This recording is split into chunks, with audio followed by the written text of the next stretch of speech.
things don't like kind of cut out or Just like that. like we need to take our time Yeah, and just then like it starts recording. Welcome, dear friends, to a brand new episode of You Geeking. If you notice, it's just me and Wyatt this time.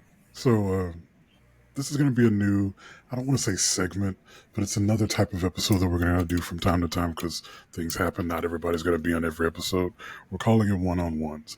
Basically, there's times that I know if anybody's watched, they've seen where it's just like two folks are really going at it in a conversation, and then there's one of us or all of the other ones are just there kind of like, I don't know what you guys are talking about, but good for you guys.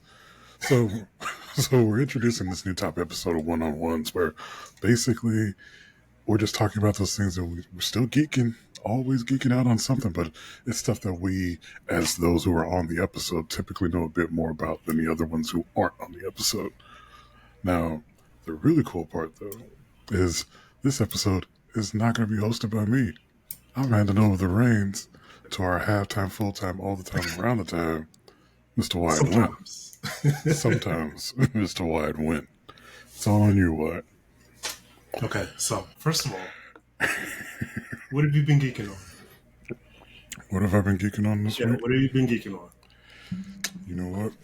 The trailer for Fantastic Four First Steps dropped earlier this week, and it is so good.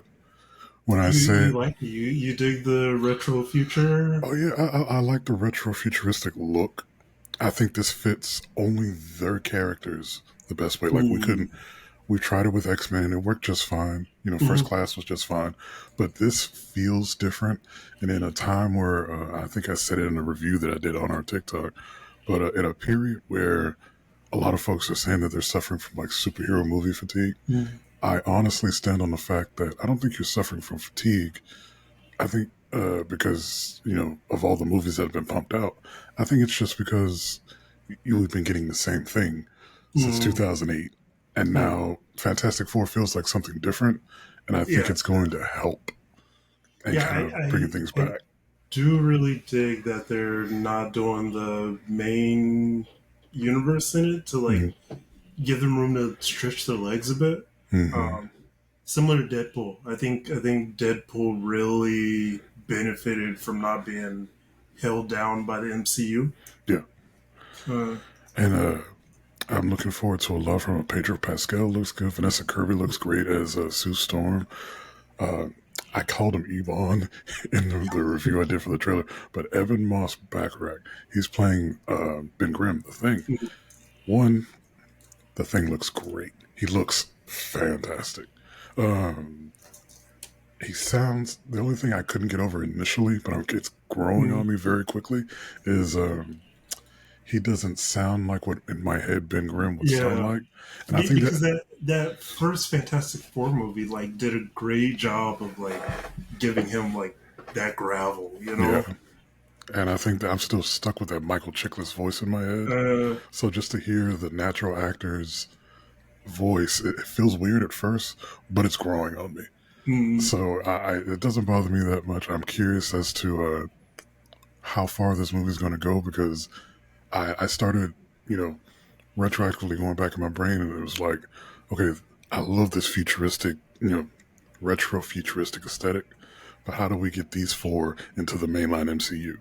And I think that's just because of, how long has it been now? 13, probably longer than that, 17 years of this now. And 20 years. God, 17 years of just comic book movies. And I think we've gotten used to that way of Marvel thinking that we're always expecting, well, how does this lead to the next thing? I kind of want to pull back from that and be like, let's just enjoy this for what it is. If they end up in the mainline MCU by the end of the movie, that's fine. But if we stay in this universe, that's even better. And it's really got me looking forward to it.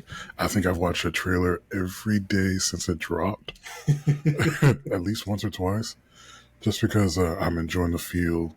And of course, I'm watching everybody's, reviews of the trailer and whatnot. So that's what I've been really into this week. Okay. What about you? What have you been geeking on this week? You're gonna be disappointed in me. Oh, if you say. I've been waiting since last year for the skin to drop. It's for my main, Oh my and god.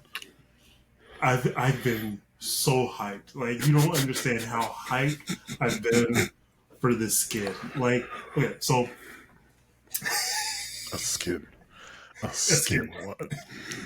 So it's Warframe. It's Warframe, Obviously. and I pretty much finished everything I wanted to do. Like in Warframe, I maxed out like my standing with all the groups and stuff like that. Mm-hmm. So I took a little bit of a break. Um, just 'cause, like I was done and I was like preparing for like the skin to come out. I was like, there's always something you can do. No matter how much you've played, there's always more you can do in this game. Mm-hmm. But I'm just like, I don't want to, you know. Uh, but yeah, this skin. I mean, I tuned in for the dev stream. And Dude, it is a I've been skin. looking at it. You tuned in for a dev stream for it. It's not like it's a brand new game or some DLC. It is a skin. But okay. So the thing is, like, it like reinvigorates life into the game. Like, it just gives you a, even though it's the same character and you're playing the same and whatnot, sometimes just having that visual just kind of Reinvigorates. uplifts. Yeah, reinvent just uplifts it a little bit. So uh yeah, I ended up like getting a new weapon just to like kind of match the skin. So, and I've absolutely fallen in love with this weapon. Like, it's a hammer, and Warframe's like a really fast game. So like Mm-hmm. big, slow, heavy weapons like really don't fit the playstyle of it. Mm-hmm. But this one just does so much damage that like one hit is the same as like doing 5 hits with like any other weapon. So So it's a kind of a Shao Kahn situation. I got yeah, you. yeah. Okay. But yeah, that's what I've been geeking on. More Warframe. It's like More Warframe. more Warframe. Every time you ask why what he's geeking on, it's gonna be Warframe. Until I get into that Soulframe beta. All right, man. So it is all on you, sir. This is your episode. Okay, so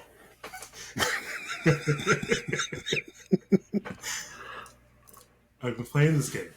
Mm-hmm. It's called Satisfactory, right? Okay. And it's it's this building game. It's resource management. The game. Okay. Okay, like you find resources, you mine them, you automate that mining, you put it on conveyor belts so it can go into machines so you can like you mine the ore, you automate the turning the ore into ingots. Then those ingots have to become like rods, and then those rods can become screws, and you need rods and screws and plates to like make other things, and you just keep building more and more complex things, right? Okay. And Excuse me. so like on the surface, that's what it is. Like you go into Satisfactory, like knowing this, like part of their marketing is just like huge factories of stuff, right? Mm-hmm. And you don't expect anything too much past that. Um, but there's this like AI, right? And she's kind of witty, bantery, you know. You play as a silent, generic protagonist, but you know she's giving you commentary and stuff like that, and like I really like her as a character, right? Like a Eidos and Portal situation. Yeah, yeah. Okay. Um, GLaDOS, excuse me, not Eidos. yeah, GLaDOS, yeah. Mm. And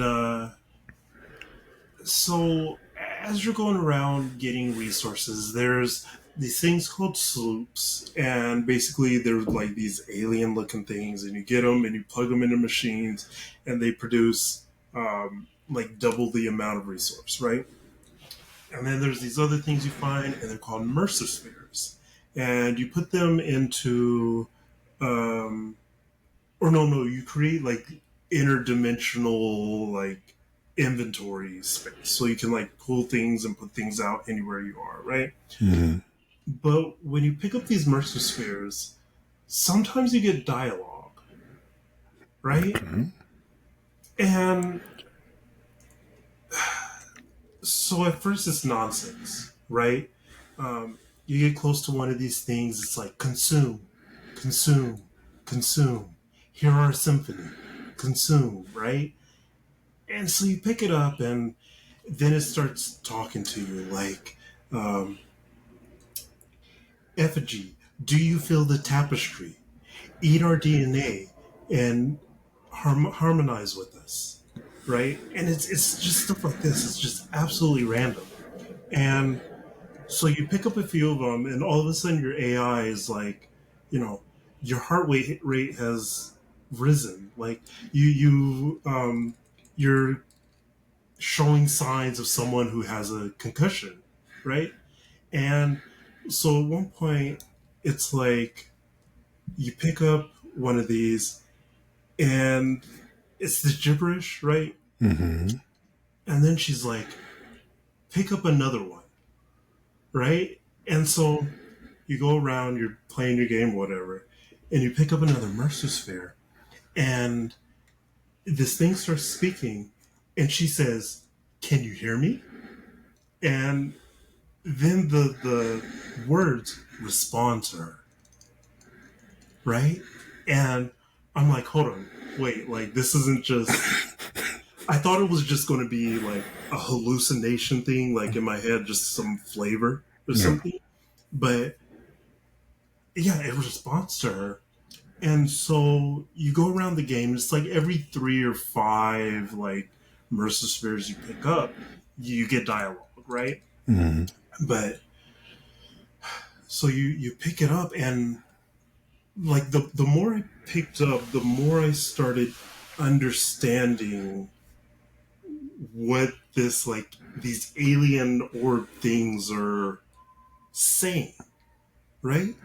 And at the same time as like I'm learning like here in real life, the AI is kind of learning as well. And so first it starts with they're kind of going back and forth, just trying to create a form of communication. Mm-hmm. But at one point she she realizes that the effigy they're talking about is me, the player, right? Okay. And so at first the alien's confused. The alien thinks I'm talking to it, but she clarifies that her and me are two different things, right? And so then we start learning like it uses like harmony and harmonious sometimes, and it'll say symphony and sing us a song.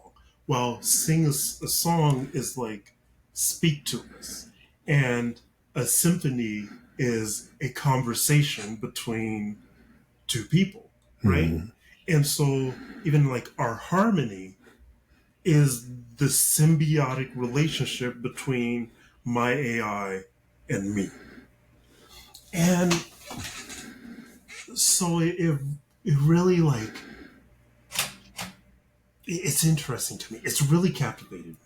It's really just got me waiting to pick up that next sphere to get to the next part of this story, Mm-hmm. because now that I somewhat understand the other side, and the AI is starting to understand, she obviously like knows more than I do, and sometimes they'll like go back and forth with each other, and it's stuff I can tell she understands more than I do. Yeah.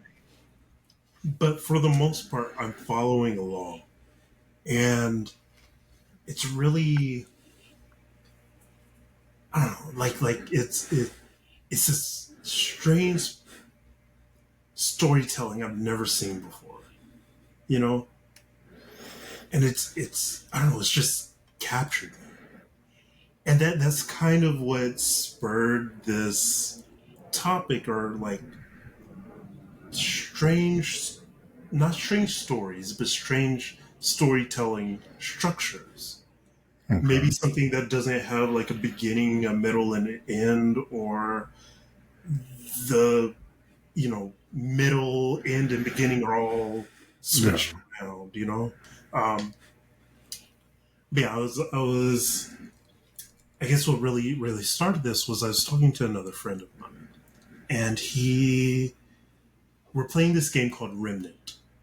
Okay. I know what room it is. Yeah. Yeah, and we go through the first one, and they're really just you're forced to make decisions without truly understanding the world or like the weight of the world. At one point, we go to this guy, and he's like, "I need you to go to this other world and kill their beast and bring us its heart, and we need you to do this in order to save our world. Our world is at risk of being invaded, but if you bring us the heart, we can create our own beast, and that will save our world." Mm-hmm. Right?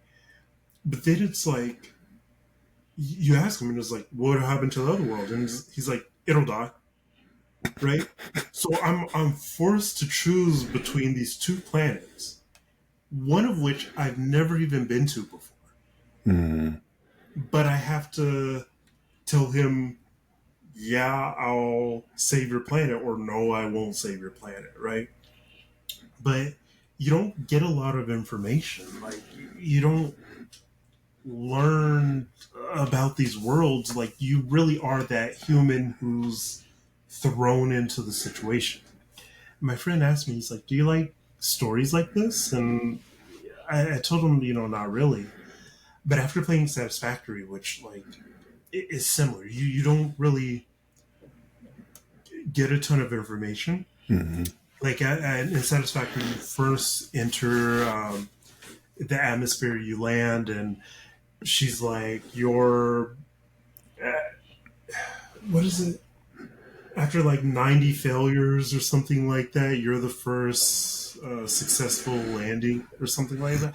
It's this throwaway line you don't really think about. That's not a throwaway line. If I get there and say, "Wow, you were the first satisfactory landing," Uh, oh, I'm sorry. What does that mean? You mean no one's pulled this off before me uh, before? Explain. Do I need to turn around? yeah, it's because it's played off like for humor, Yeah. right? Like it's played off for humor, so you don't think about it. But there's these crash sites that like you can get like other resources from, um, and I don't know. I was hours in before I realized I was like, I recognize like even though it's all in pieces and it's all scattered around, Mm-hmm. I recognize the ship.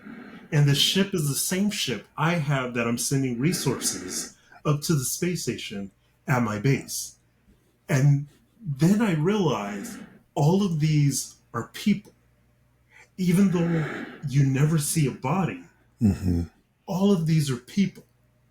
And it somehow was cheaper for them to like I thought like money and logistics about it, right? Like how much money it must have cost, but like it's cheaper to send down 100 people and fail than to like I don't figure something else out. Hmm. Instead of it was cheaper to it was cheaper to play the odds than to fix the problem, and that's wild. That is strange. Uh, but yeah, it also brought me up to like Dark Souls, right?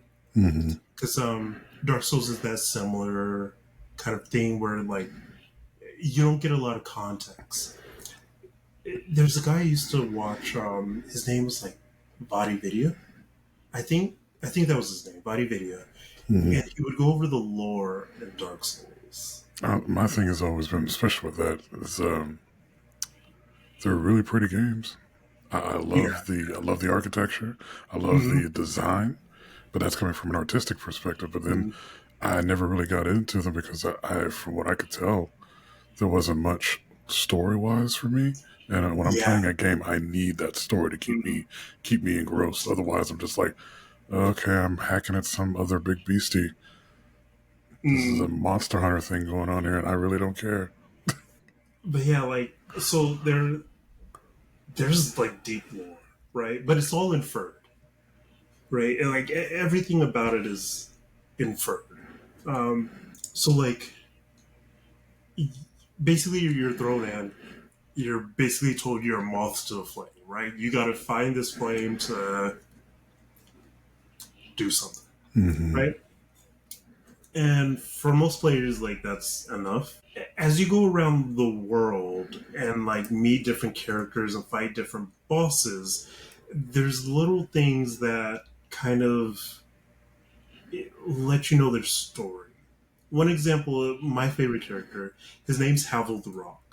Um, and I love his armor set. His super heavy armor set, like giant shield, huge club, the whole It's bit. that stuff that you just love to play. Yeah. This dude is me coded, right? And so you end up like finding this key, and you open a door to this tower, and he's right there. Like as you open the door, he's staring right at you, right? And it's basically like, this is the fight. We gotta fight, right?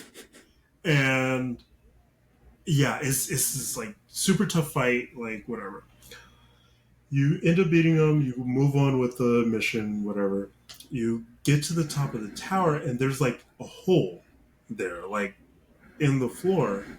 And so, like, the inferred story is this dude was just like you, going on a mission to find the flame, and he's so heavy, he ends up falling to his death to the bottom of this tower. And even if he survived, the door is locked, causing him to basically become, a hollow, which is, a zombie dude. That's what you do in Dark Souls. Mm-hmm. But yeah, that's why he's so aggressive to you, because he was stuck and lost his mind. But it's See, little things like that, right? stuff like that makes me wonder because it's like, especially when it comes to like interactive media like games and stuff. I'm not going to necessarily say that I need the story spoon fed to me, Mm-hmm. but there's got to be some progression into that, and not just, oh, this is something that we just picked up real quick, or it was in a letter, or Yeah. stuff like that. It's just I like this.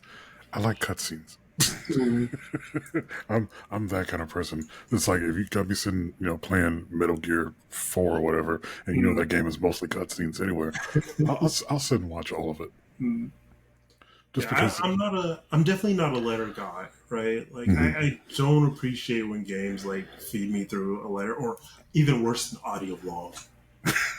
An audio log, I will, and Skip it. that's my problem with Remnant 2, right? Remnant 2 tried to solve a lot of its like vague story problems. Mhm. It's not vague enough to be Dark Souls, but it's too vague that like you don't know what's going on, Mhm. you know? And so they try to fix it with audio logs. I remember I sat there for like 5 minutes, and I was like, I'm done with this. I walked away. I walked away from the audio log. I was like, I don't care.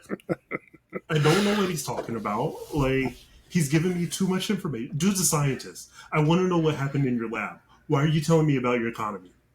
I don't care. So I left. So yeah, and that type of storytelling isn't for me necessarily. Um, if I'm gonna be into it, it, it's gotta follow that structure. I don't get me wrong. I don't mind different types of story structure where it's not just this beat, this beat, this beat, this beat. Mm, We can skip around a bit. That's fine as long as it's going to coalesce into something that makes sense by mm, the end of it all. I don't want to be just sitting on lore that I got hour one of the game and then get to hour 50 and be like, oh, is that what that was for? yeah. I would just be like, what? You expected me to remember that after 50 hours? But no, Like, it's and just not I for think me though. that's part of like what Satisfactory was getting me, is like that I went in not expecting a story, but it's not expecting me to like remember something at hour 50. Like, it's stringing me along the way, Yeah. But the only, I guess, the because like Dark Souls, I had to like really like watch a video for, but there's another one called Project Zomboid, uh, Mm-hmm. and you're just a zombie survivor, right? You spawn in a house, you choose like your stats, which are basically like whatever your life is before, like you're tall or short or skinny or fat, and you're a carpenter or you're a welder or whatever, right? And those skill sets like go in, that's all you get, right? And when you might walk into a house, right? And it's empty, but you hear zombies, right? And you'll open the door and out will spill zombies naked with party hats on from the bathroom. Let's see. But when you end up with an instance like that, just like, okay, I kind of want to know how we got here. Uh-huh. But you can kind of infer, right? You can kind of infer that like because they have party hats on, this was an end of the world party. Like they had an end of the world party, or like you might go into a house and it's one zombie, and like the TV's on, and you're like, oh, this dude, like, He was literally just following his habit of just watching TV, and yeah, the noise of you coming in is what got him to get up. yeah, he was just passive about the whole thing. Like, probably went out the way he lived, watching TV. But, It's kind of sad. but yeah, it really like all this sent me down like a whole spiral of like just a whole bunch of media, right? Like Mm, just the different ways you can tell a story. I think like my first introduction to this was like Pulp Fiction, yeah, right? Tarantino, Quentin Tarantino, yeah, and he does that with a lot of his movies. Mm-hmm. Kill Bill, both part Mm-hmm. one and two, are very good Mm-hmm. examples of that, where it's not all in the right order. When we meet the bride, she's already kind of midway through her kill spree, Mm-hmm. and we don't even know why she's doing this to begin with. And then we circle back in part two, because I think at the beginning of part two is when we find out, oh, she was getting married to another dude. Bill didn't like that, assembled the squad, and they went and Mm-hmm. terminated. You know, Tarantino can pull that off. I think it's just because with film, we kind of expect that from him. Mm-hmm. And he made it entertaining enough to where we are engaged in why she's going after these other assassins. And then when we finally get the exposition at the midpoint of why we're here, it's perfectly okay. Mm-hmm. And so not every piece of media can do that. You can definitely do it in film. It's not always successful, but you can definitely do it in film. Because I think with the right story, because like if you're starting in the middle, it's got to be it has to be an engaging, entertaining first and foremost. because you're coming in at the peak Mm-hmm. of it per se, and then you've got to backtrack and give us some exposition as to why we're really here. And Tarantino's very good with that. He does that with a lot of his movies. Mm-hmm. Good for him. I mean, works for him. But I mean, if we're going into film at this point, there are a ton of movies where the structure seems to be different, or it's introduced in a different way. Mm-hmm. You made me do homework for this one, so I was just like, heck yeah, I get to do homework. I'm not being facetious. I'm serious. I was like, I get to do some homework and study up some stuff. And it's like, so I was looking up different types of movie with different types of story structures, and it brought up one that I loved when it came out. I don't know if you remember it. It wasn't that long ago, but The Prestige with Hugh Jackman and Christian Bale, with No. two magicians that were Oh, competing they're against. yeah, yeah. Yeah, and Was there's that all good? I remember. it, Didn't it. it get delayed or something like that? No, it didn't get delayed. It was one of those ones that came out at the same time as The Illusionist. The Illusionist was Edward Norton. Was another magician movie. And That's it. and then Yeah. the Prestige was Hugh Jackman and Christian Bale. Mm. But I'll never forget it. At the top of the movie, um, I forgot his name. The man who plays Alfred in the Christopher Nolan Batman movies. I apologize that I forgot his name, but he introduces you to the act structure of a magic trick, Uh-huh. which there is. Oh, how did they present it? Hold on, because I got it. I wrote notes. So there's three parts to any type of magic trick. There's the pledge, where the magician kind of presents you with everything. There's the turn, which the trick is actually done. And then there's the prestige, the reveal. And if you watch through the entirety of that movie, it's just one big long magic trick. There's the pledge, which Uh-huh. is basically these two magicians who are competing against each other, just kind of proclaiming what this trick is going to be. The big trick at the end of all the turn is the transportation trick that Christian Bale's um, character had come up with, which was basically moving him from one point Mm-hmm. to another point. And then there was a turn. The turn is, oh dear God, he has a twin. And they've been pulling this trick the whole time while um, Hugh Jackman's character is trying to figure out how is he moving from one space to another. He's over here Uh, consulting with scientists like Nikola Tesla, and Tesla's over here creating clones and shit. And it got to the point to where when he's performing the trick, he's creating a clone and he's got to kill the clone after the trick's been performed. So there's a point where there's just this bundle of just like dead human Hugh Jackman bodies because he's been creating clones and like, okay, so with the trick, so why does he have to create? Why does he have to kill a clone? because there can't be two of you existing in the same space. And every time they do the trick, it creates a new clone. So, Okay. so think about it. So it's because he was dealing with Tesla, and he created the clone, and he was like, "Oh, two of me cannot exist in the same space." Mm. So what he would do is, as this Tesla coil was doing its thing, and he would disappear, the real him shows up on the other side of the theater as the prestige, the reveal. Mm.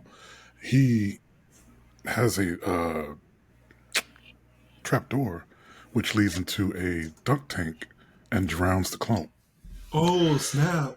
Yeah, I know I just kind of spoiled it, but It's okay. I'm probably going to watch this now. but the whole thing, the whole movie itself is just one big magic trick. It's following that 3-act structure, Mm-hmm. but they're presenting it as a magic trick. Mm. And then when you get to the end of the movie, it's like, oh my god, the pledge, the turn, the prestige, all of that happened within the movie. Mm. And it's just one big magic trick. And I love that just because I'm a big fan of magic. I grew up watching a ton of magic. One of my favorite things to watch growing up, and this was probably when you were really, really little, but I was young. Um, there's a show that came out on Fox. It's like every couple of weeks for like a month. It was like secrets revealed, and this one guy with this black mask. Oh yeah, You remember? He I would give remember you that. all the secrets to stage magic. And I watched those religiously. Forget everything else that you were watching on Friday nights, you know, your Friday night block or whatever. If that was coming on Fox, I spent my entire night learning how to do that type of magic. Yeah. Granted, I had no desire to be a stage magician, but I know so much Mm. based off of that. And with that movie, that 3-act structure that we're all used to, but it presenting as a magic trick, I thought was really cool and really inventive way of going about that. But of course, there's other movies.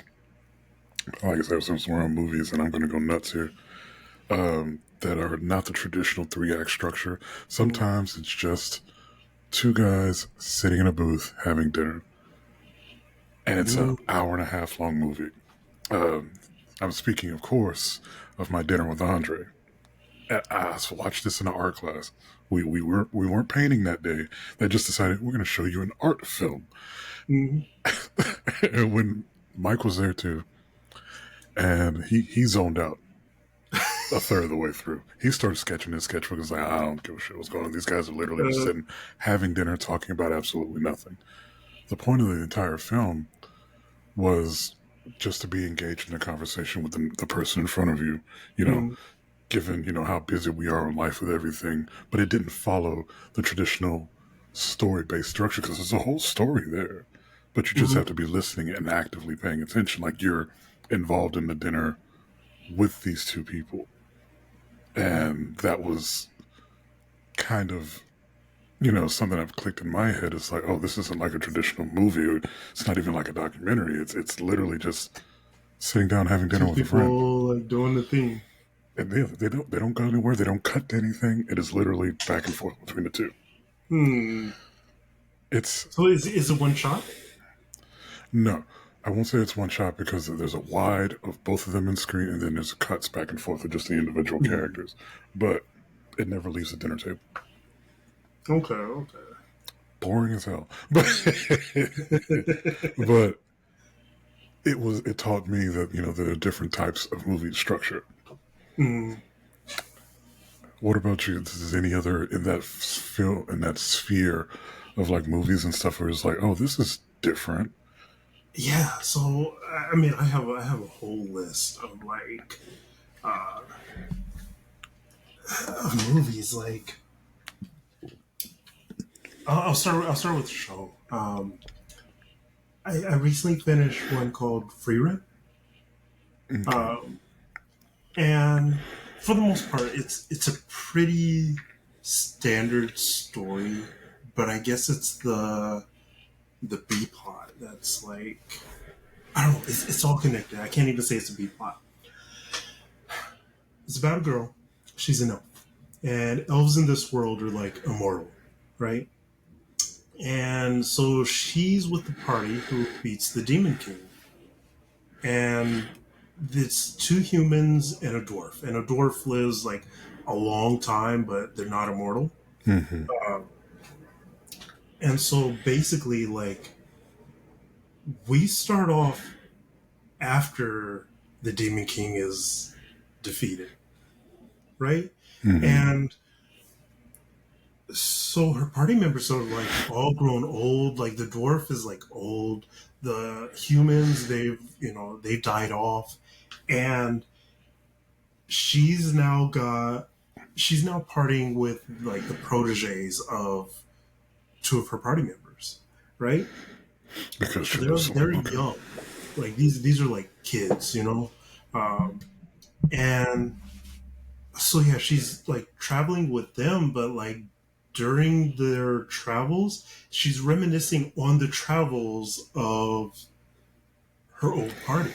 Okay. And like, I see where this is going. Okay. yeah, the things that she went through and like the habits she picked up, and it showed how like it's played in contrast of how she's changed and also like how she stayed the same, you Mm-hmm. know, after all that time because like I guess they were on an adventure for like 10 years together, and to her it wasn't even like 1/100th of her life, you know. It's a speck of time compared to what they lived a significant portion of their lives, as opposed to her Mm. just like, And I'm going to spoil some things, right? Lightly spoil something. It's still a newer show. I feel bad about like spoiling, but like at one point they come across this other elf, right? And they have this interaction, whatever. Dude goes on, he's, because elves are like pretty rare in this world. mm-hmm. And not too much happens, right? They just kind of go on their own way. And later on, they find a statue of him. And like his I guess, person he partied with, Mm-hmm. right? And nobody knows how long ago the statue was put up or what the statue is for. It's this town's job to like keep up the statue, right? But the party who beat the Demon King, like they have statues like all over the place, you know? And even though it's been like 80 years, there's people who are old enough who were like kids when the Demon King fell who remember the heroes, you know? So the fact that this dude has his own statue meant he did the thing. He beat his own Demon King or saved the world from a dragon, or who knows what it is. But he was important enough to put up a statue. And it like gets me just it really gets me thinking about all the stories that aren't told. Like at one point there's this sword in a rock, a kind of Excalibur kind of thing. And they go the party you beat the Demon King, one of them goes to try and pull the sword out of the rock, right? Because it's this whole town protecting this sword because the legend is when the hero when a great calamity comes, a hero will arise and pull out the sword. The And so typical. he Yeah. Okay. he goes to pull out the sword and he can't, right? But it's the fact that he beat the Demon King. That means his story wasn't the calamity. Right? If the legend is true, the calamity is still to come. And it's like what interests me about the show is the stories that aren't told. Everything that's not said. That's like ah, that kind of storytelling. And maybe that's kind of just what I like is like No, I think that is something that I know you're into because I know uh, like you and I have bounced around ideas on stuff, and you've always talked about if we ever got the opportunity to work in any like mainline universe, Star mm, Trek, Star Wars, you know, the MCU, whatever, you've always talked about what is it like for the guys who have to be on the cleanup crew for mm, the Star Trek folks, or mm, guys, other folks who aren't starship are stormtroopers on a galactic ship of some sort, or mm, what is it like for the folks on the street in the MCU? mm, As when all this stuff is going on, it's like we mm. saw the Battle of New York. What is it like for everybody else on the street though? Yeah, Those yeah. are the stories that you've always been more drawn to tell, Mm, as opposed to the superheroics that are going on around us. And now that I'm thinking about it, it reminds me there was an Alex Ross book he painted, and I forgot. I don't know. I don't think it was Kingdom Come, but it's. I think it was a DC book though, where all the crazy superheroics are going on around, but the stories are focused on the people who have to deal mm, with the things that are going on while the superheroics are happening. mm, And he wrote. I don't think he wrote it, but he did for sure paint that story. And I remember reading that growing up, and it's just like that's an interesting perspective. mm, I don't know if it works for most people because I think folks tend to get a little bored with our regular life. That's why we look to works of fiction and the heightenedness of them. mm, So you have to do something extreme for mm, those folks to make those types of backstories interesting. mm. But yeah, I don't know. It's just something about that. But it's just viewing it from a different perspective, and like I think that's why I really like Cloverfield so Mm-hmm. much. Um, like, because you are from that street level, right? You're a person, and in reality, like we look at Godzilla and stuff, right? But it's all these like big sweeping shots, and the main character sees Godzilla like perfectly framed between two buildings down a perfectly straight street, like. But I think Cloverfield was really that reality of it is if there's a giant monster in New York, there's so many buildings, you Mm-hmm. probably won't know, you True. know? aside from the Statue of Liberty's head like flying through the street, Yeah, yeah, and by the time you're like, hell no, I'm getting out of here, you never see the monster. You won't see it until you you're watch the news. oh, you won't see it until he's over your head.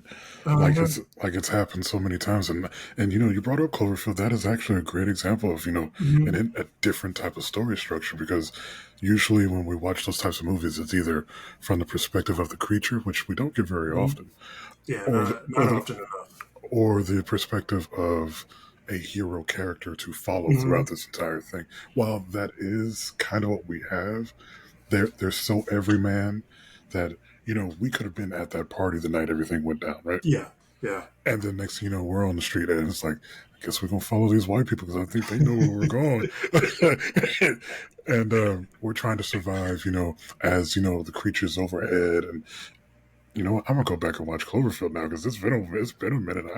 I can sit and watch Cloverfield again, Uh, but that is such a unique perspective. mhm. And you don't see that much nowadays because, like I said, you're following that hero character and everything's super cinematic.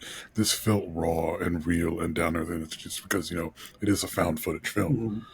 Mhm. But it's just so good.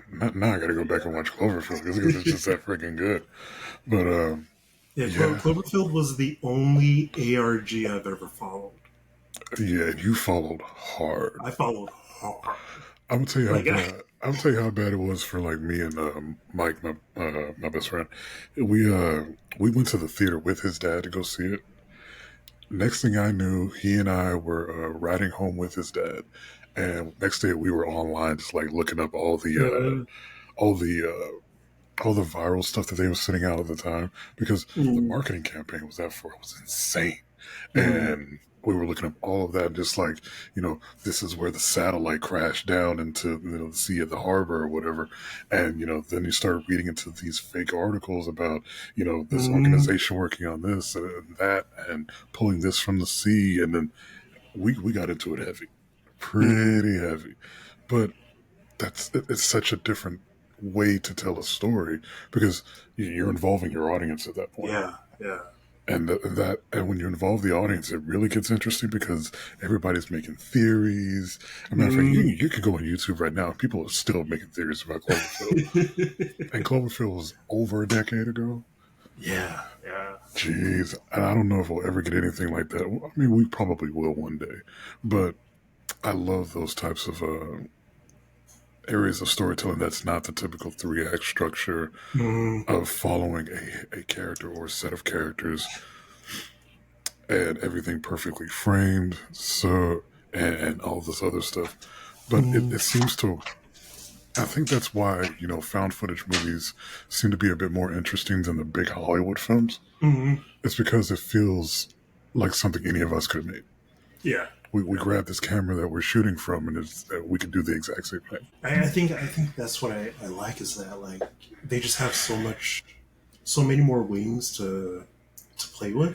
Mm-hmm. Um, like you don't get like very many like as big budget movies um, that really just let them play. The only one I can like really think about, like I was trying to think of the name of it earlier. You'll probably know.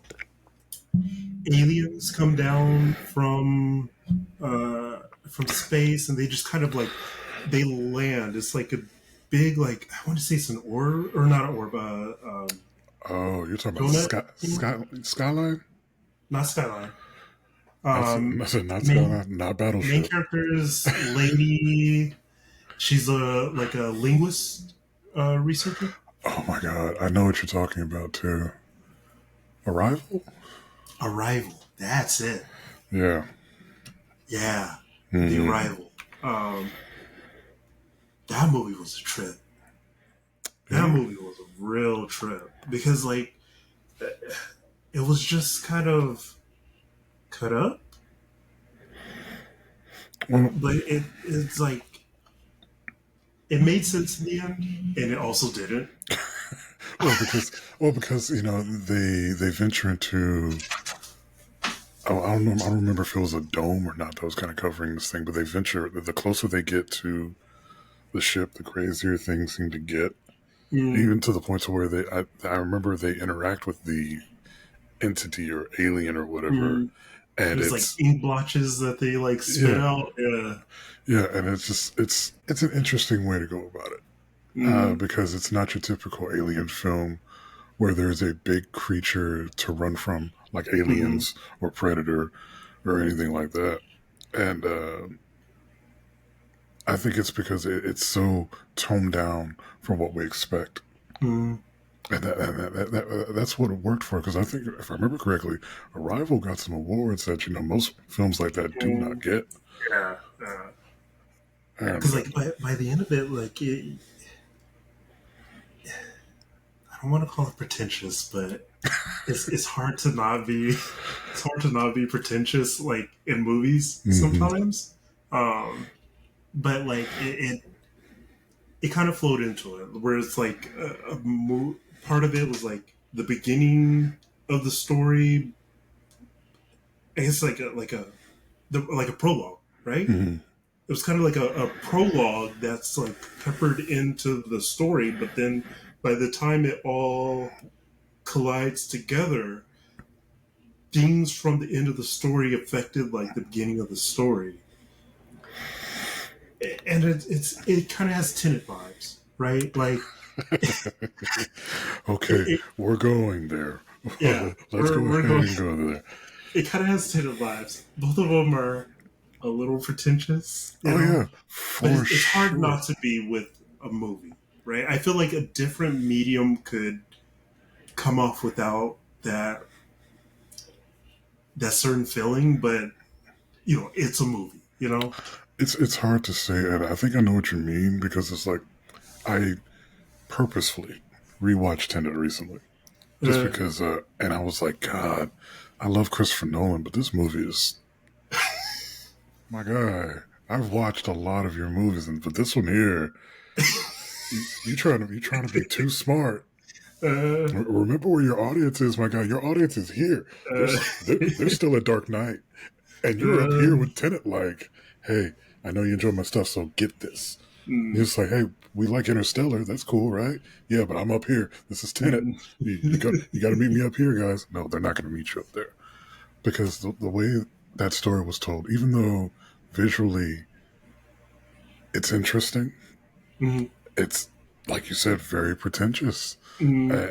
It can make it hard to watch, and at the end of the day, all of these things in media they're meant to be enjoyed. You can't enjoy something that's pretentious unless you're just that type of person. Uh, Don't get me wrong. you know what? I guess I am that kind of person. I realized recently, Tenet's one of my favorite movies, and sometimes it takes me a long time to realize. Like Mm-hmm. when I say I like recently, I mean like this week. I realize it's one of my favorite movies because I think about it. I think about it too much. Here's the thing. I've seen a lot of movies, and It's like, is that a good thing or a bad thing? Because I'm all for thinking about a movie post watch, right? mm, But if it's years down the line and you're still like, I don't think I. It's been years. I don't think I get that part yet.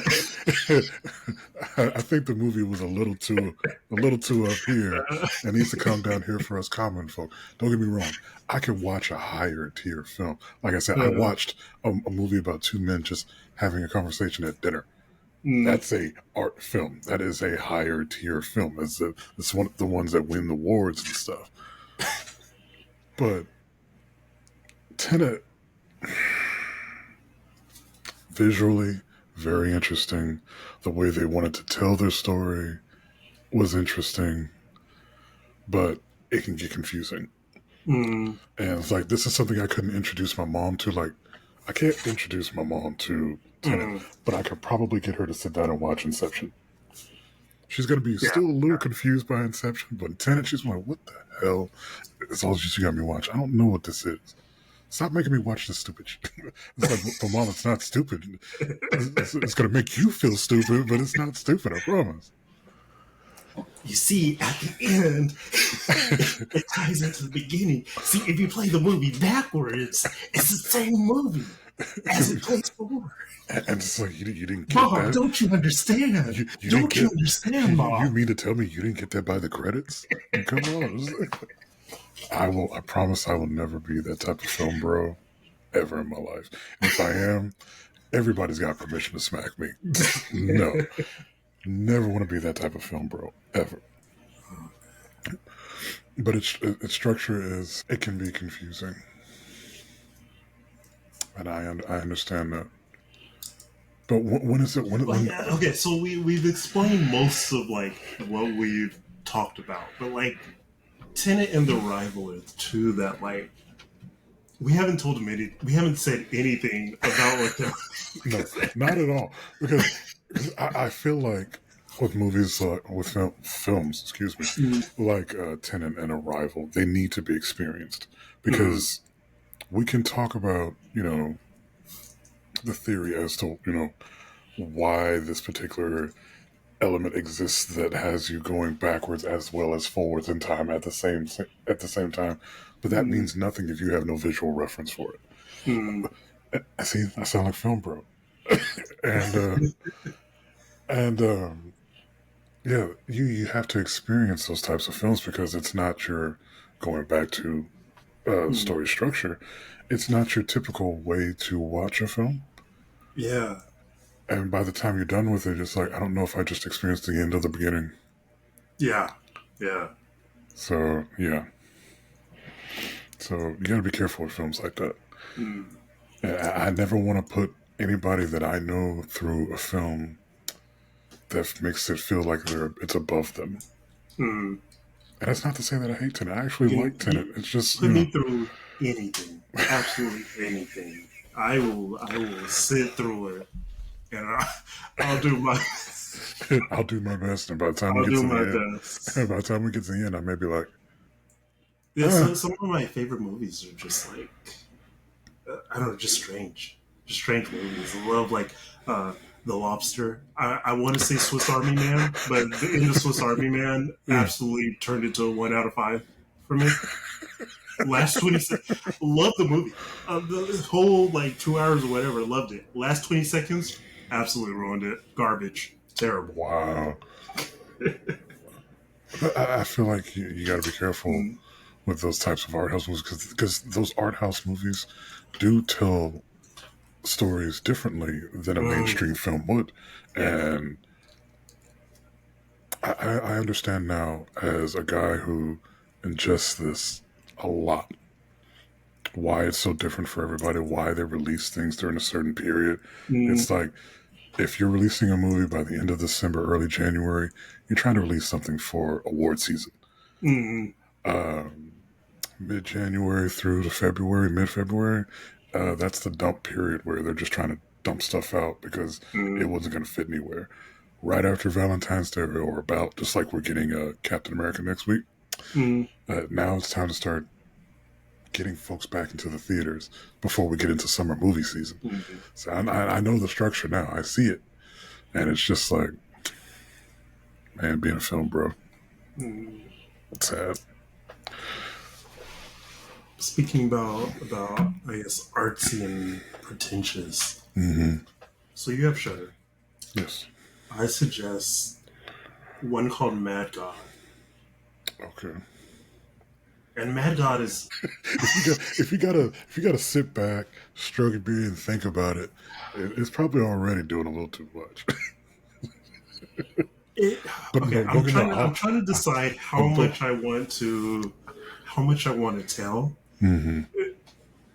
Because artsy and pretentious, like this is, but it's a horror movie. It's a horror movie. Yeah. Right. But it's this is definitely an experience, right? Because because it's a lot. So we follow this dude, right? We follow this dude. It's like World War II, right? And shit's fun. Like I have no other explanation. Shit's fun, right? And So this dude is just like going through this war on this elevator, right? And like bombs are going off next to him, and he's stuck in this coffin. Mm-hmm. And they like send him all the way to the bottom, which is this is a long scene. This movie is a long movie. I have no clue what the runtime is. This movie could be 30 minutes, and this is a long movie. This movie might be 4 hours long. Oh, I have no clue. This is a long movie. so, I'm letting so, you know. so it's another one where it's literally an experience.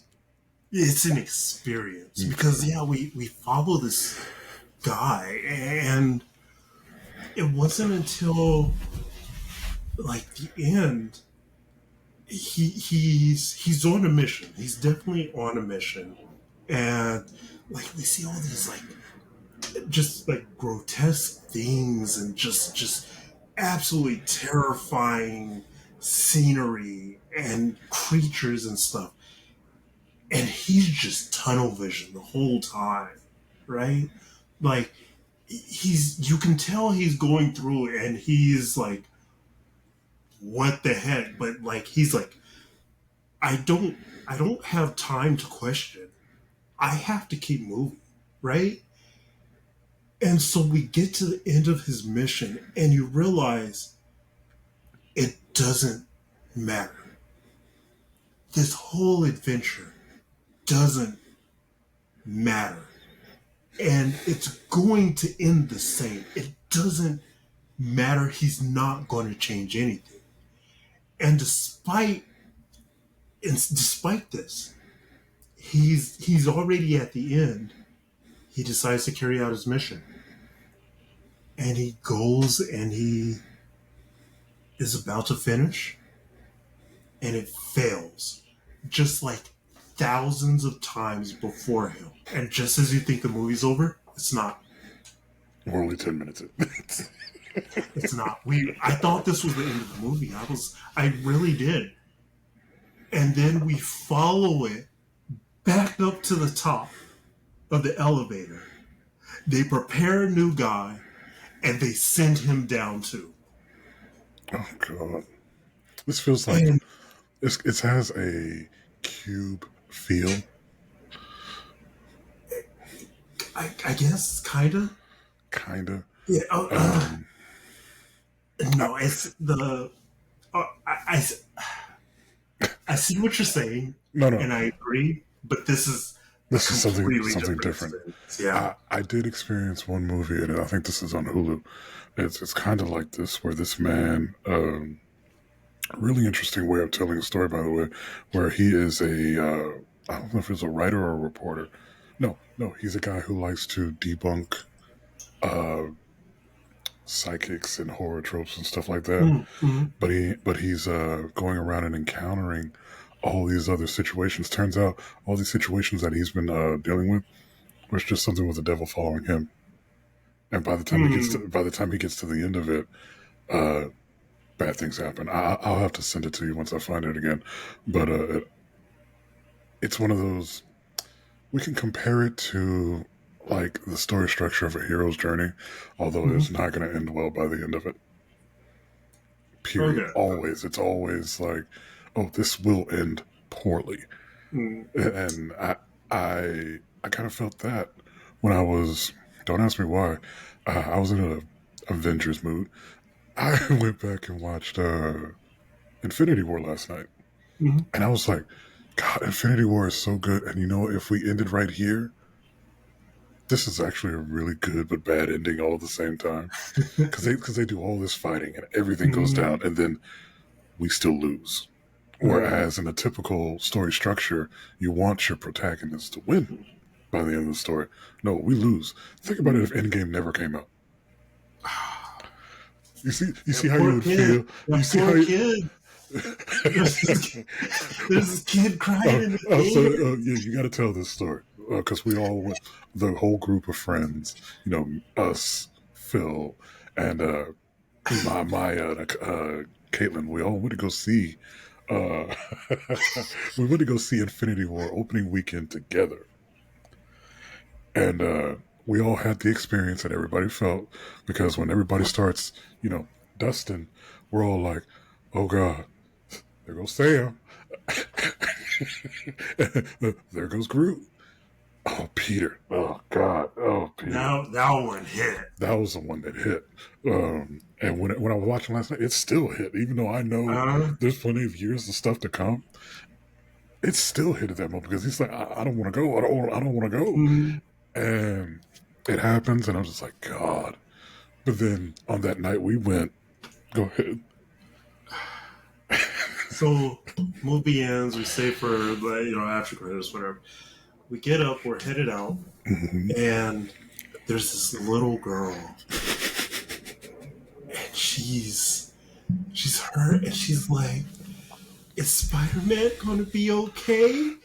And her mom is trying to like console her. She's like, "Oh, it's okay, sweetie. Like Spider-Man, he'll be back next time. He'll be back in the next movie." And this mom, you can tell, she has no clue. She has no idea of Spider-Man's coming back. Because she did not plan on taking her little.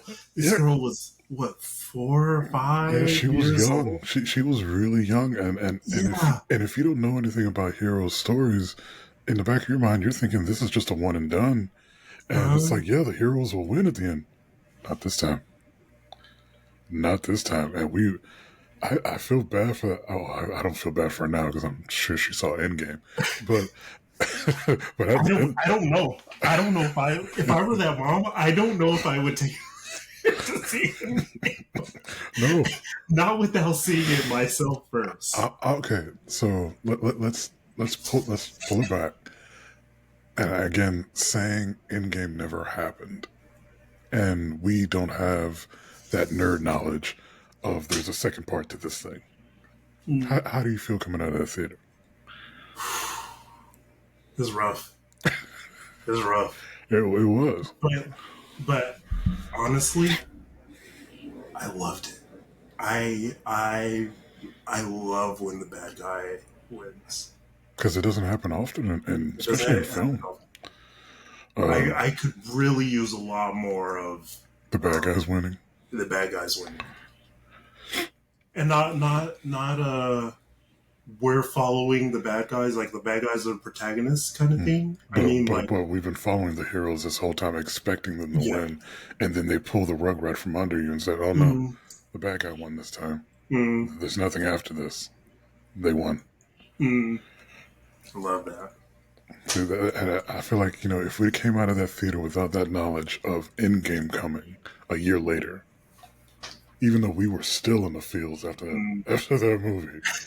I think the feels would have been much worse because it's like, wait, hold up, Thanos won, and my brain would have been like, no, that's not how that happened in the comics. Like, no, we gotta come back and win this thing. They gotta come back. They gotta come back. We still got half a universe of teams and stuff out there. We gotta come back. Well, this team, this is like we gotta pull in another team. Sorry, don't know what to tell you. But that would have been interesting to say the least, and it's something that I'm glad I got to see them because it didn't follow the typical journey of going back to story structure. With the expectation that the heroes win at the end of the day. And, when these movies, I know we're sticking on movies heavily, but, that's a big part of our media, though, is when the movies change the expectation, I feel like most of the time, the movies are so much better for it. Because we've got over a century of film, right? Literally, over 100 years of film. And we've seen almost every story be told.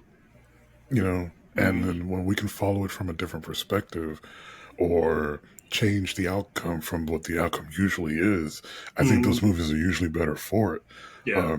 There was a movie that came out earlier this month, Presence, which is starring Lucy Liu and a bunch of other folks.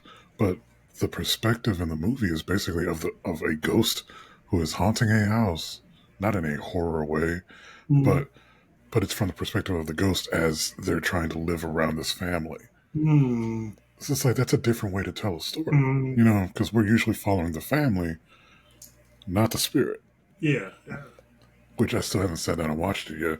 I've heard some good things, I've heard some bad things. It's like you have to be, again, not trying In to the be a film. mindset. You have to be in that mindset for it. Because Mm, if you, and I think a lot of folks were going expecting like a true haunting, mm, which is fine. That's what we expect in, you know, something that presents itself like a horror film. mm, But I think it's more like a family drama, and you're of that ghost outside perspective. mm, And that's a different way to tell that kind of story because in well, we're gonna get this a lot in horror because we got it in a violent manner, which is on Shutter. mm, Basically, if you've ever seen a Jason movie, you know how these slasher films work. mm, Campers do dumb stuff. Whoever our antagonist, our villain is, will be coming to kill them in ways. Basically, this follows the killer's perspective. Literally, a third person view from the back, the entire movie, mind you. mm, And it goes through everything from him walking and chasing a person. It can get a little boring if you don't know the tropes and everything. But everything that you would expect behind the scenes of a horror film on that on the killer side, that's what this movie showed. mm, So we're getting a lot of that changing of how to tell a story these days, mm, which I think is interesting. Now, it is not for everybody. Presence is not going to be for everybody. In a violent manner is not going to be for everybody because we're so used to how these stories are told mm, that you have to be of a mindset to accept this different way of telling that type of story, mm. which I think is interesting. I might give them both a try. Yeah, I have to give Presence a shot at because I haven't seen it yet, and I'm pretty sure it'll be out probably in the next month or so. Mm, But in a violent manner, just be prepared for not something super action packed and crazy. Because remember, you're following the perspective of the killer and not the characters that he's following. mm, So it won't be as exciting. mm. But yeah, We'll break from movies. I got a little throwback for you. mm. Uh, Daft Punk. Oh, we're getting into music now. Wow, you it's like you Was, read was my. it? It's like you Was read it my mind, sir. was it Interstellar? Something like Do you remember the blue yeah, people? the blue people. Yeah, Yeah, that made me cry when I was a kid. really? Yeah, Huh? I think. Okay, I think it was like internalized, right? Like these people captured, then like stripped of their color, their culture, forced into like working, like even before like I'm not gonna say, but that does hit a little close to home. I don't Just know, like saying. I wasn't even aware of it as a kid, but like that it like it hit deep, and I don't know, I didn't understand it at the time, but now Yeah. I Now we get it. wish I could go back and like have a talk, talk, conversation with myself. talk to little you and be like, "Hey, guy, Yeah. this is a little closer to home than you think." Just saying. But you But know, yeah, like that story, like I really enjoyed that whole, I guess, album. yeah, Is that what we call it? Yeah, because it was like we don't see very many like, I guess, albums with a visual aspect yeah. to it at the same time. But now that you're speaking on that though, because I was like, I feel like we're gonna work into music somehow because Mm, there are only so many groups or bands or something that do like a whole album or sets of albums that mm, follow a particular story. Um, Coheed and Cambria, you know that song "Welcome Home." Doom doom doom doom doom doom doom doom doom doom doom doom. okay, Um, as a matter of fact, their song was used for like the trailer for that movie Nine that nobody saw. Uh, yeah. the lead singer for that band, Claudio Sanchez, Mm, most of their albums, except for one, follows a big sci-fi epic that he has had serialized into a book and also comics. So really? he's telling the story through this music, and it's also done in another visualized form. And I was just like, because they when they concepted this whole thing, they're conceptualizing this big sci-fi epic of whatever they're coming through, and it just happened to be moved into those other forms down the line. But you never think about the musicians of all people Mm-hmm. doing that kind of thing and telling that kind of story, because usually it's a good couple of pop songs here so to get it on the radio, whatever else is on their album, if it's some indie folk, or even they're speaking about particular stories that are close to them.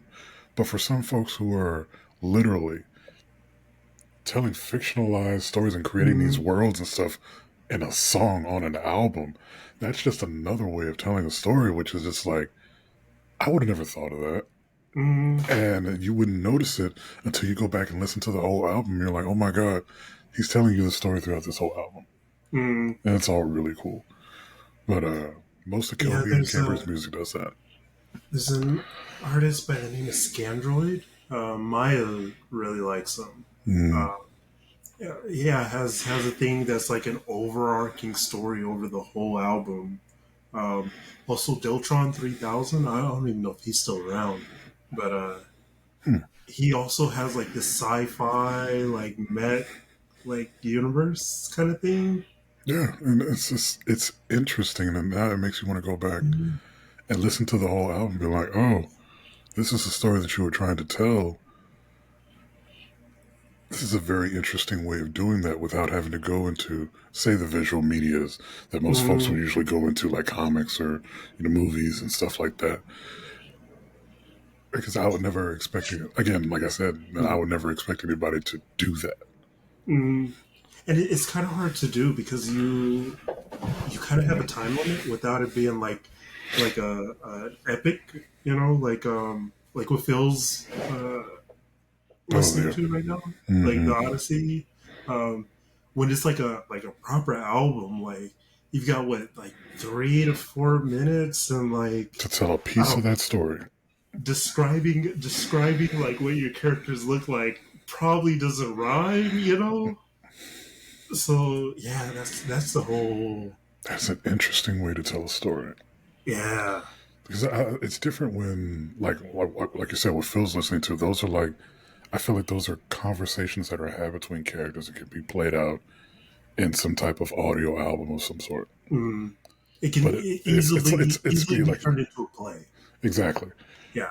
But when it comes to what some of these musicians are doing, where they're telling a piece of a story in a 3 to 4 minute song, Mm-hmm.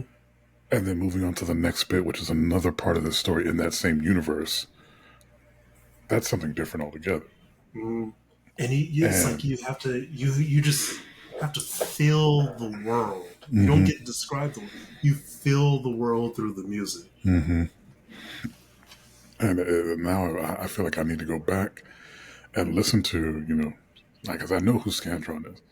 Mm. And I want to go back and listen to more Coheed and Cambria stuff because I love their music to begin with. But that way I can, now that I know that it's like an overarching story there, Mm. you just want to go back and listen to it, and so you can get that story. Because it's just another, it really is another good way of telling stories Mm. that I wish I knew more about at the time, because all you ever get, especially when you're listening to an album, you're skipping around an album, just listen to your favorite tracks. But if you listen from 1 to 12, 1 to 20, whatever, and it's this Mm. big overarching story, and then you realize that, and that makes that album and that story worth so much more. Mm. Yeah, I'm gonna have to do that. I didn't think we were gonna get into music, but yeah, I was surprised. Yeah, just all stories. Like I know that like you would like, and we could really geek out about stories of like any media, you Mm-hmm. know, like because I've always been the type to just collect stories from people who I meet. Like I still do to this day. Like if I meet someone like doing a job, I Mm-hmm. always ask like what their worst experience on the job is. You know, Mm-hmm. because like everybody has a worst day. Yeah, and But I just love stories. I love listening Do people tell stories? Depending on the situation, of course. But I love encountering stories in different ways. Just like I said, we were talking about through music. You know, when you grow up and you want to be a storyteller of sorts, you know, you all you focus on is how's the best way to represent represent the story. Would it be best to do it strictly through pictures of some sort, like drawings or paintings, and or do it through film? Or, you know, do I include dialogue? Do I not include dialogue? These are things that we think about as storytellers, and I feel like we're in this period right now where we can explore different avenues of storytelling, even though, you know, it feels like every story in the universe has been told, but we can explore it through a different avenue and give everybody a different perspective on those types of stories. And I want to see more of that as we get into, you know, whatever way we tell stories. You know, it's like I enjoy telling stories through a visual medium, to like a film, or, you know, using my voice and playing a character, you know, stuff like that. You know, I know you've gotten into photography a little bit. I also do photography, and sometimes, you know, you can see so much of a story in just a singular image. Yeah.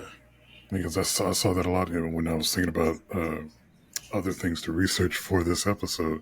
I was thinking about comics and stuff, and I was like, you know, we when we read comics, it's usually through the benefit of not just the pretty pictures, but also the dialogue that's been written by the writer.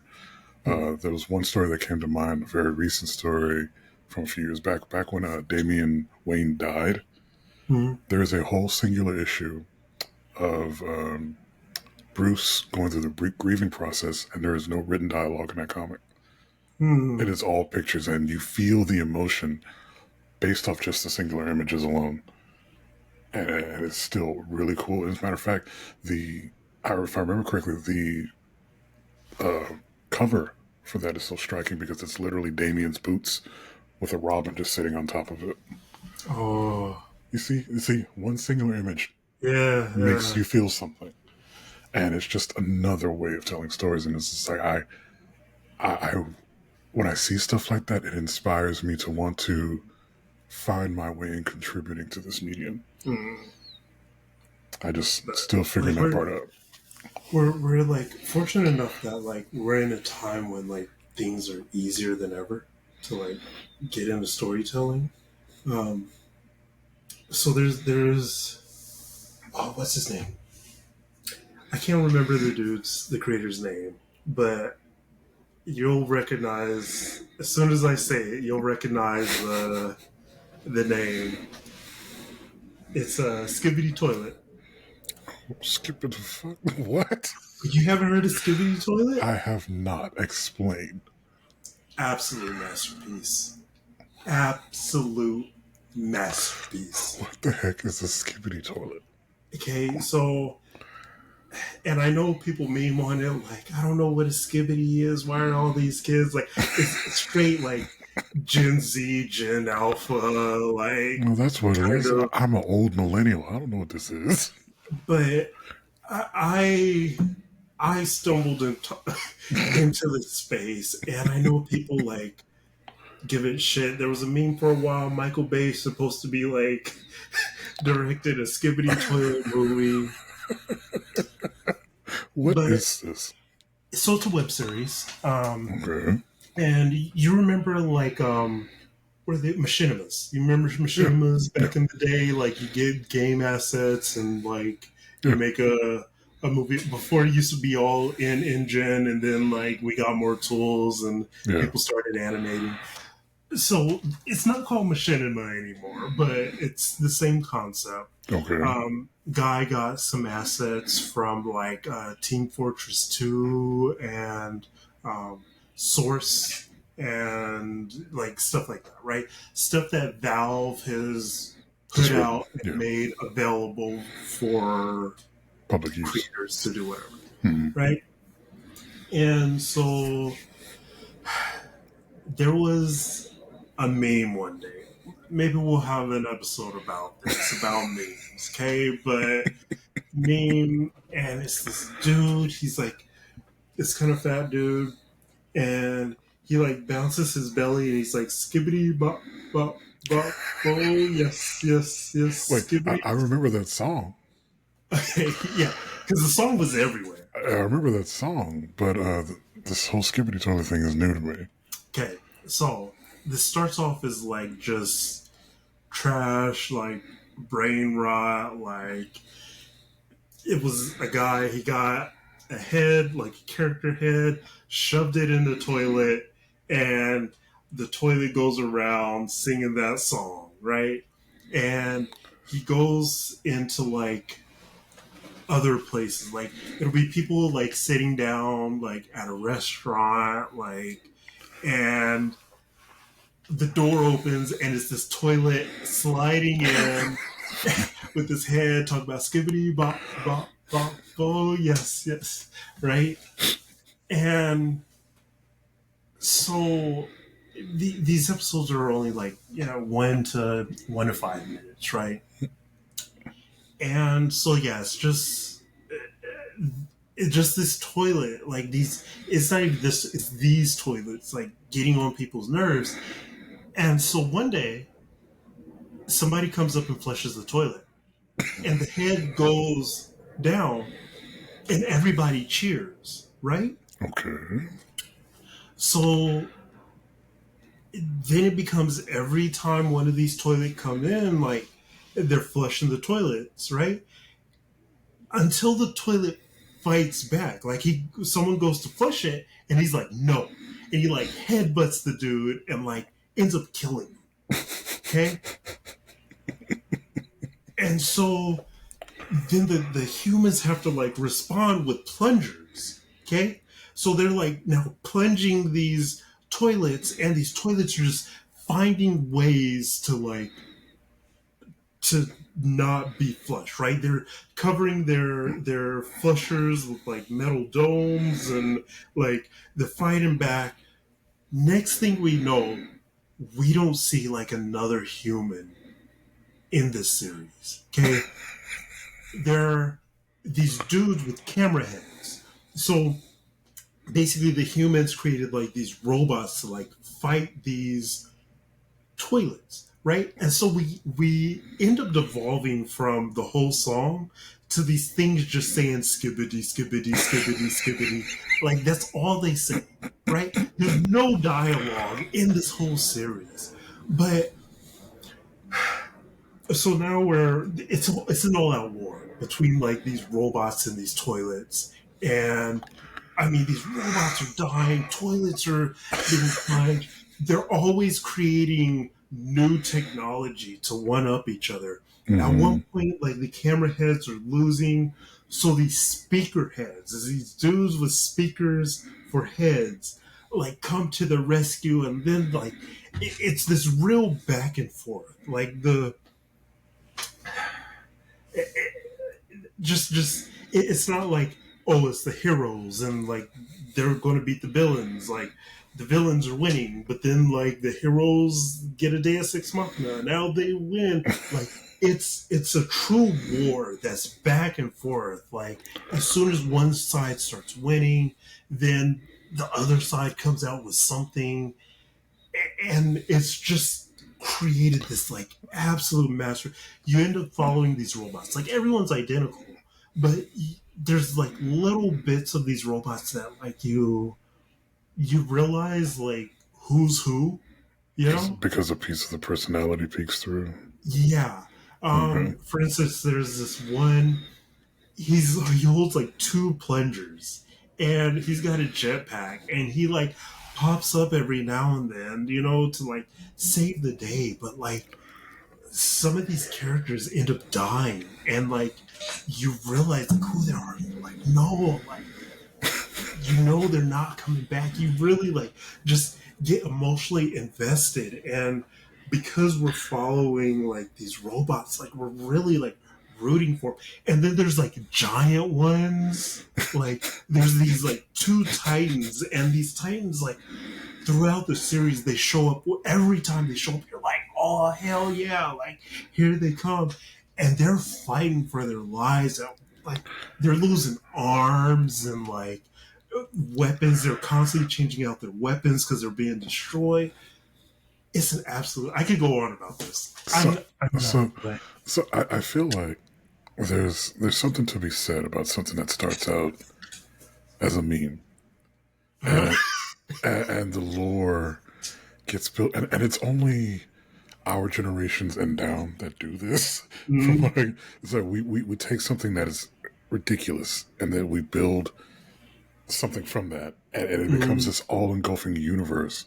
Because I'll never forget when when Childish Gambino dropped his last album. There's a song on there called Lithonia, and mm. on TikTok, somebody made an animation Yeah. of I forget the What's character's the name? name now. Fart Knuckle or something like that. Fart buckle. Fart That's Buckle, there it goes. fart buckle. Yeah. And yeah, there's a whole thing created around this character now because of that song and how it was all coupled together to the point that Donald Glover acknowledges the character now. And it's like, we have to be, and this is not me being egotistical or anything, from millennials to Gen Z to Alpha, we have to be the most creative generations Mm, that I've ever seen because it doesn't take much for us to take one small thing and and just build run something wild. and go Mm, nuts with it and create these stories and universes around one singular thing that was not meant to have all of this. That was literally an animation from somebody's mm, D&D campaign, if I remember correctly. yeah. Yeah. And now everybody's having like, I don't even think it was a D&D campaign. I think it was just a commentary on like people will make the silliest character with the stupidest name and just be the pivotal the pivotal character that everybody cries over in the game. yeah. And people, it's to the point that people were having funerals for it. And I was just like, this is insane that we can make this. But mm, we are of those generations that we will take the smallest things and build from it. mm, And I think, as we continue to move on, there's only, when I say that all the stories have been told, there's stuff like this that happens and it makes me feel like I'm wrong mm. in the best possible way. I think every story hasn't been told. I think every story in the particular medium has been told. Right? There's only so many stories you can tell on camera, Mm-hmm. but in a video game, that opens up tons of different possibilities. Right? The fact that you can interact with it or choose not to interact with it, right? But like, it, still, you're limited by that virtual space. There's only so many stories that can be told in a video game. Mm-hmm. Move into ARG, where your limitation is like real world and the amount of people who are participating, that opens up so much more. You know, You I know don't what? think every story has been told. I think I know what it is. We are the generation of fan fiction. You know, Mm, so it's not much for us to take something and build our own universe around it. mm, And now people are so unabashedly, creating these things and pushing forward with their own types of stories, no matter how weird or how mm, crazy or how ridiculous it seems. They're still telling those stories, and it's just like, yeah, maybe I was wrong. It's just, just when you think there's nothing else to tell, it's just nothing else to tell in that space at the time. mm, You give it a moment, it could be in a different medium, and it'll grow and change. mm. I see that now. And I will stand by this. Vine is the best thing to happen to media, probably since the first animation was created. For those of you who are too young to know what Vine is pre-TikTok. We're talking about TikTok before TikTok, and it was much shorter. And I think you have 3 seconds, It three was 6 seconds. six It was six seconds. second videos. Yeah, six And second videos. the amount of creativity Yeah, in 6 seconds.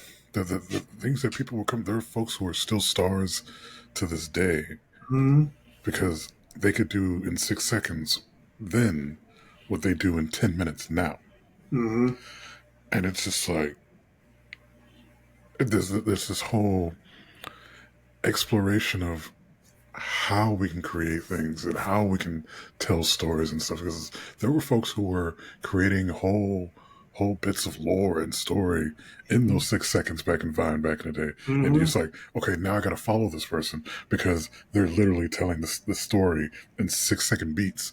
And I don't know when it's going to end, but I'm going to follow and find out.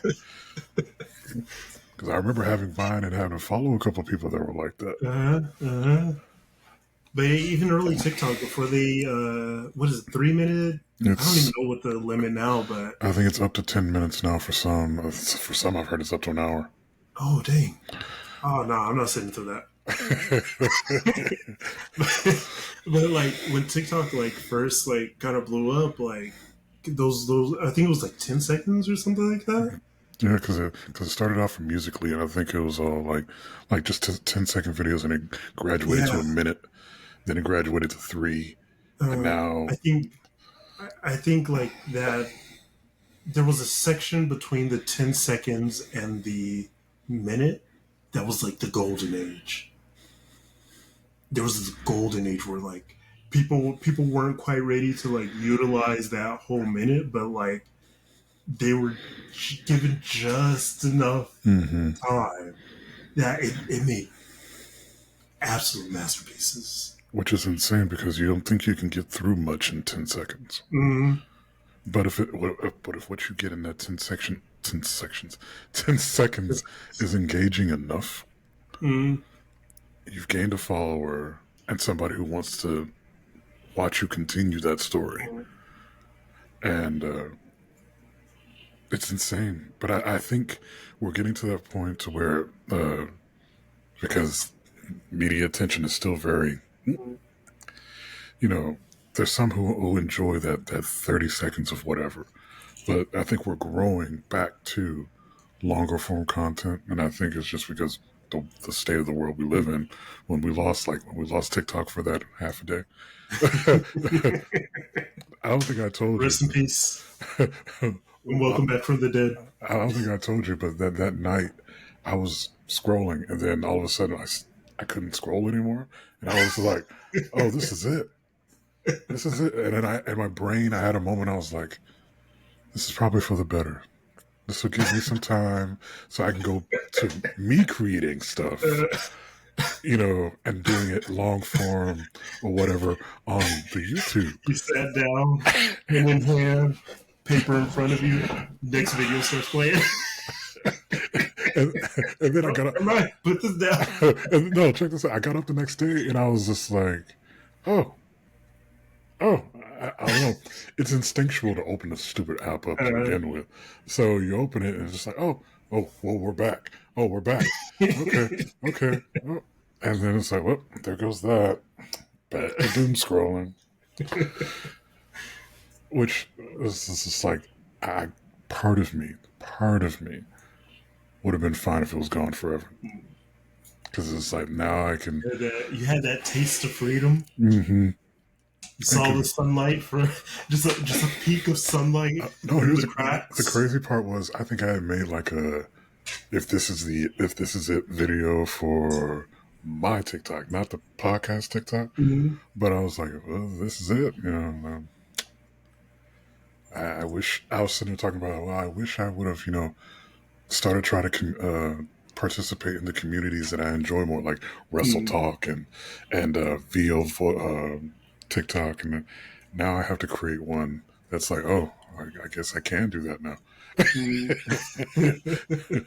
Make an effort to try to get into those universes and create more, because I think because we have these doom scroll machines, it can be tough if you're not of the mindset to get caught up in that and not want to make things anymore. And I don't want to be like that because there's still so many stories left to tell. Even my own particular personal stories to tell. And we'll get there. It's just play with some non-linear storytelling, some weird story structures. Play with it. See if it works. Yeah, and that's the thing I kind of want to try. And we're going to see what 2025 has for me as a storyteller. What about you as a storyteller, though? Because I know you never claim it, and you never want to claim, but you never want to claim anything. You halfway want to claim this host spot. I'm working on some things. I'm not Okay. going to claim. I'm not claiming anything See, until I have something to tell. see, you never want to claim anything. It's just like, Because I wanna have the backing to it. You know, like when I claim it, I'm like, here it is. You know, here's this thing. I made that. You know. see, and I'm curious that's because you and I share stuff with each other, you Mm-hmm. know, because you've had, you were out walking one day with your camera and then you're just taking stills or, tiny Mm-hmm. videos and whatnot. And it's just like, I need to you do that. Weather's nice. Weather's real nice. we just got cold here again. Oof, Yeah, tragic. yeah, we just dropped back to the 50s today. So it's Super Bowl Sunday, by the way. Actually, that's pretty good. Take advantage of that. Take advantage of those 50s. Yeah, because once we get back up to the 90s, I'm like, I don't want to be out here. I already knew it. Mm, I want to be out here taking pictures, doing videos. But yeah, thank you for talking about. I just wanted to like. I didn't have anyone to just like really nerd out about this. I had like those three games to like talk to my friend about, but I needed someone who like really had other examples and just could appreciate just non-traditional storytelling. oh yeah, because I'm a fan of storytelling in all of its forms, and great, I do not have others to talk about this as well. Mm-hmm. So it's just kind of like, but that's what these one-on-ones are for. You know, I I call myself Mr. All Around, nerd guy, but I don't know everything, and Yeah. I'm not into everything. I will tell you right now, I like the game, but I've downgraded to a filthy casual. I don't get to play like I used to. I'm being honest with you. Even when I get this PC built, Mm, why do Phil think I'm gonna be like that? I'm not gonna be like that. I'm I telling know you you're straight not. up. I know you're going to be. Discord is going to be like and DaVinci Resolve, just all All the time. offline or DaVinci Resolve. Making these videos. That's what it's for. But yeah, I'm glad, we can have these kinds of talks and kind of expose everybody else to those things that we nerd out about because, that's what the last episode was about, those other things. But, even in the universe of nerdy things to talk about, not all of us know everything. So that's what these good one-on-ones are for. Mm. But yeah, Well, yeah. do we have a question for the audience? What's your favorite non-traditional story? Yeah, yeah. What is your favorite non-traditional story? Uh, it could be just a story told out of order or a different way of telling a particular story. Let us know. I know that there are Actually, writers. I would actually really enjoy some recommendations. Yeah, Oh, I this is a please, good question. please, please, If I got some recommendations, like I would absolutely watch them. please. Just send us those recs. Send us, your questions about anything, storytelling wise, or just geek wise, because we do enjoy talking to you guys. So, yeah. You want me to close it out? Sure, I'll let you close it out. I was about to say, see, nah, I done screwed it up. Oh Mm, well, you go. screwed up the flow like I always do. It's Mm, fine. It's fine. But as always, we enjoy the fact that you came to us and joined with us here at the table. This is for our first one-on-ones. You'll see more of these. It could be, me and Wyatt. It could be me and Phil. It could be Phil and Wyatt. It could be Mitch and Phil. It could be, we don't know. That's what these one-on-ones are for. And I'm hoping that, this gets us into the rotation of talking about more nerdy stuff with you guys. And just be sure to share. We are, again, on all platforms from TikTok. I'm thinking about the Instagram. Still don't know if I want to do that yet because I want to put that on somebody else's shoulders and not mine. Uh, we're also on YouTube, all at You Geeking. Um, and if anything else, we're always going to ask that question. You Geeking. I'm Dev the Doc. I'm Wyatt. And we'll see you guys next time. All right, take care.